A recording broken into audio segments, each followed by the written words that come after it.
அனைவருக்கும் வணக்கம். இந்த நாள் இனிய நாளாக அமைய வாழ்த்துக்கள். கேள்வி ஜோதிடர் ஜோதிடாசிரியர் சாந்தி தேவராஜ். உங்க வாழ்க்கை உங்க கையிலங்கிறதுக்கு ஒரு சின்னதா ஒரு கதை சொல்லட்டுமா? ஒரு முனிவர் ஊருக்கு எல்லாம் நல்லது பண்ணிருக்கீங்க.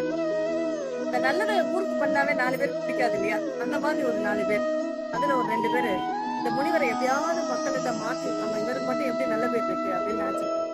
அப்போ என்ன பண்றாங்க, ஒரு நாள் அவங்க கையில ஒரு பொருளை மறைச்சு எடுத்துட்டு போயிட்டு அவங்க அந்த முனிவர்கிட்ட என் கையில என்ன இருக்கு அப்படின்னு சொல்லி கேக்குறாங்க.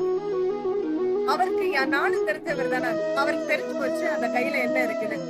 உன் கையில உயிர் உள்ள ஒரு பொருள் இருக்கு அப்படின்னு சொன்னாரு. இவங்க அதை விட புத்திசாலி என்ன பண்றாங்க, அந்த பொருள் என்ன சொல்லுங்க, அது உயிரோட இருக்கா இல்ல செத்து போச்சான்னு சொல்லுங்க அப்படின்னு.